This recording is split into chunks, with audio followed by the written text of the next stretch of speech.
There has just been, over the course of the regulated cannabis industry maturing, a movement away from cash in general. Like the places where cash used to be widely used just aren't as much anymore.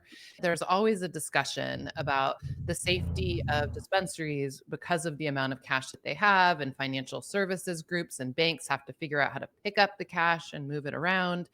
Do you think that the payments restrictions that cannabis companies face are creating an issue with safety and are causing cannabis companies to use more cash than other companies do? And what are the ramifications of that? Absolutely. We have credit and debit card terminals. We do have credit options, and every dispensary has to have two terminals on their counter just to be able to accept credit and debit card payments.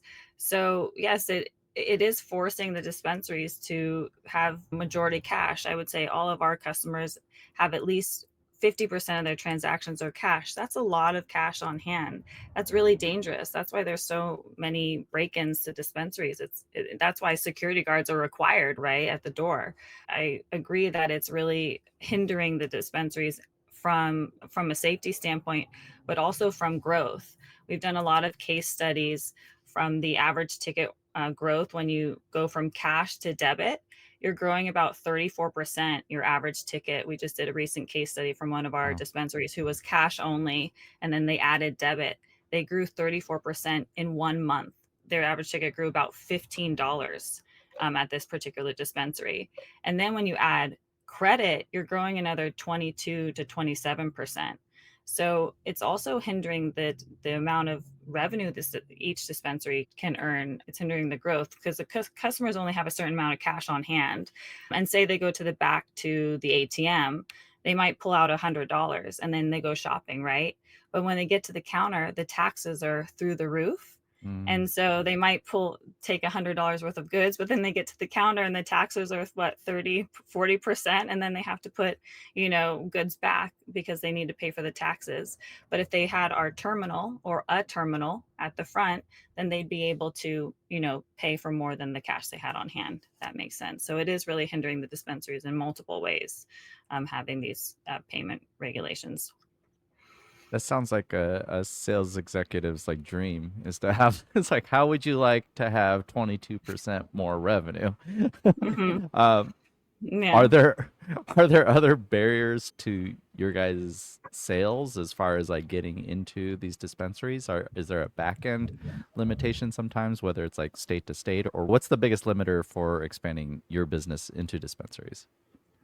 Well, I think we talked about at the beginning. It's just the volatility of payments, right? And it's finding Mm. solutions that are reliable. When I started the company, I was just so bright-eyed, like, well, this payment solution follows all the funds flow is, that has a proper MCC code. There's a compliant funds flow. It's not breaking any of the Visa Mastercard rules, right? Every part of this transaction, every part of this technology is fully compliant. There's no way it could be shut down, right? There's no way the payment brands could come and say, you're running these payments on our rails, because it was a wallet technology very similar to Venmo. But lo and behold, a year and a half in, the solution was sunsetted or essentially shut down by Visa and Mastercard. And we had to transition our clients to a new payment solution.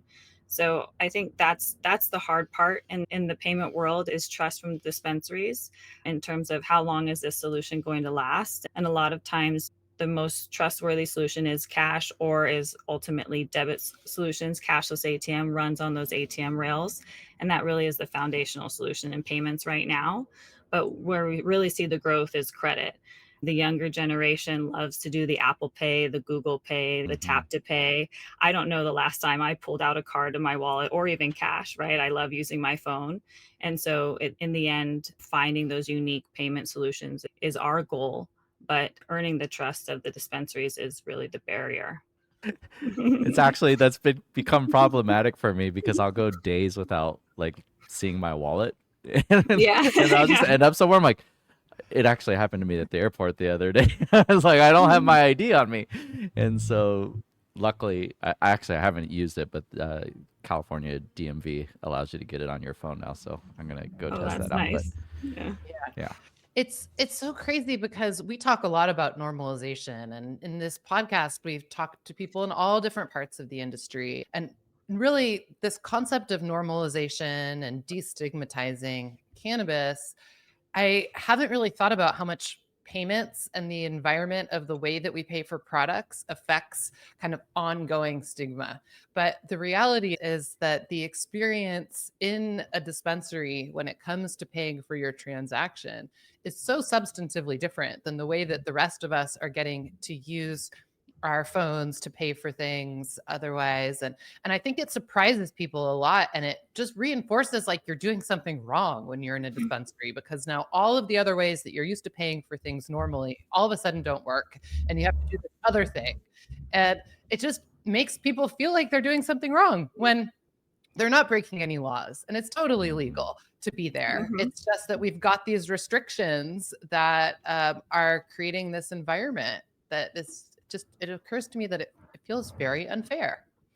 Yeah, it is. And the solutions that we've had to come out with are, to keep the dispensary safe and compliant, right? To not break those Visa and MasterCard rules, to also keep them safe from fraud and chargebacks and a lot of risks that they face to take credit cards are insane. Like one of the solutions we have in the marketplace now that is really safe for our dispensaries requires a consumer to upload a picture of their ID and do a facial scan recognition in order to make a payment for cannabis, right? To make a payment.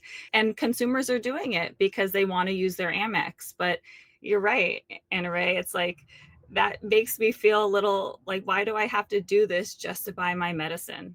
Right? Why do Yeah. I have to, upload a picture of my ID and do like a facial scan recognition to make sure those match just so that I can buy my medicine? Yeah. It's very interesting.